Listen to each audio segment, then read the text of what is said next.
Mengapa hukum rokok ada yang bilang makruh, ada yang bilang haram? Mana yang benar?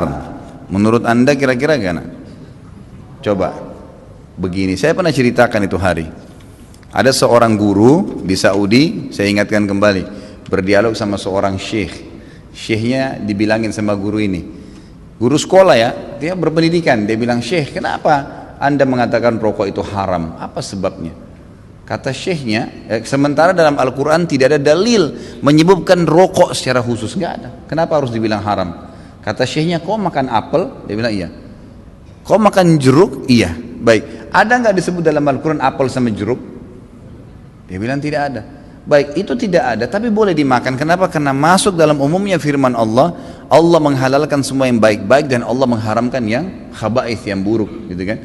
Jadi ulama mengeluarkan kaidah semua yang baik maka halal, semua yang buruk maka haram. Semua subhanallah yang haram itu pasti berefek tidak baik, gitu kan? Lalu dia bilang, tapi setahu saya tidak buruk karena saya merasa nyaman-nyaman saja, gitu kan? Saya merokok, saya percaya diri, saya nggak ada masalah. Ya orang mau mengatakan badan saya bau, baju saya bau, mulut saya bau, itu perkataan dia, tapi saya merasa nyaman-nyaman saja, nggak ada masalah, gitu kan? Berarti bisa saya katakan itu thayyibat, berarti baik ini buat saya. Dari mana tolok ukurnya ini baik atau buruk?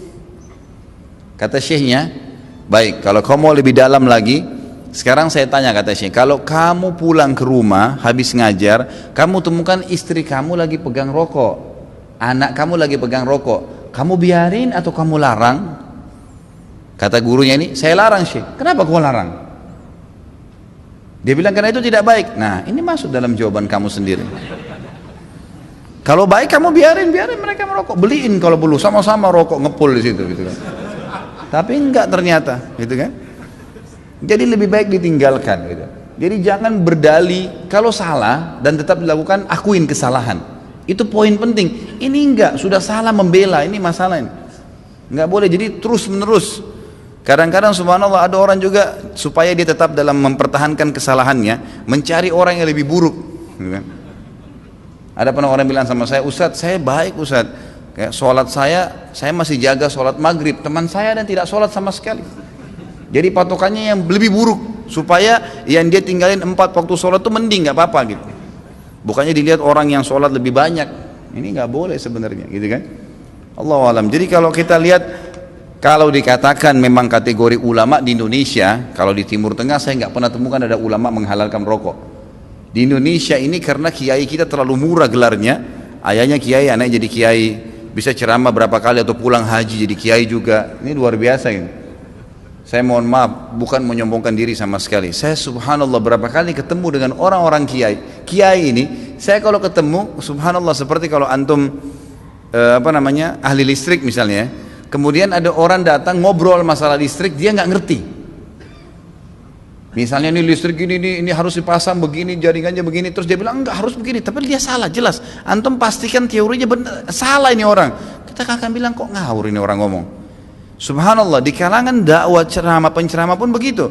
Saya heran dari mana gelar-gelar kiai bisa didapatin nih gitu.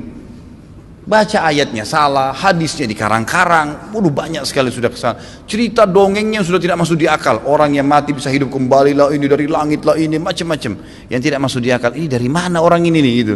Ya, dari mana asal muasalnya bisa muncul gitu. Belum lagi yang sunnah Nabi SAW dilanggar, yang kukunya panjang, yang istri nggak pakai jilbab, yang luar biasa. Makanya kata ulama, kalau kau mau melihat seorang alim, kau akan temukan kealiman itu pada diri dan keluarganya. Emang ada ciri di situ, istrinya, anaknya, memang ada ciri kealiman di situ. Ada ilm, alim kan itu mesti dari ilm ya. Ada pengetahuan agama pada diri mereka. Kalau enggak, gitu. Ada teman saya, subhanallah, bawa undangan pernikahan tamatan Mesir waktu itu di kota Makassar. Perkawinan saya nggak hadir, nggak sempat hadir gitu. Kemudian dia datang setelah itu berkunjung ke rumah saya, gitu kan. Datang ada satu perempuan bersama dia rok pendek. Lalu kemudian ini tamatan Mesir dan LC gitu. Jadi akhirnya saya ngobrol-ngobrol sama dia, ahlan akhi, baik gini-gini. Saya tahunya selama ini orang yang memang teman-teman ini semoga Allah berikan hidayah, malas sekali terjun di dakwah gitu. Jadi mereka pulang, mereka sibuk dengan bisnis, tapi dakwah dilupain. Akhirnya tidak terbentuklah pribadi untuk berdakwah, intinya begitu. Terus saya bilang, mana harim antum? Harim itu istri ya. Oh ini dia dengan malu nunjuk ini di sebelah gitu. Istri antum ini Masya Allah. Semoga Allah kasih hidayah ya. Jadi bisa, kenapa nggak nikah dengan wanita yang berjilbab banyak, kesian ngantri gitu kan. Ngapain harus ngambil orang yang tidak, susah, jadi PR lagi ya. Tapi Allahu alam, ya, masing-masing orang punya cara ya. Jadi kalau kita temukan teman-teman kita yang bergelar kiai ini yang memakruhkan rokok karena dia masih merokok gitu kan. Emang begitu. Ya semoga Allah kasih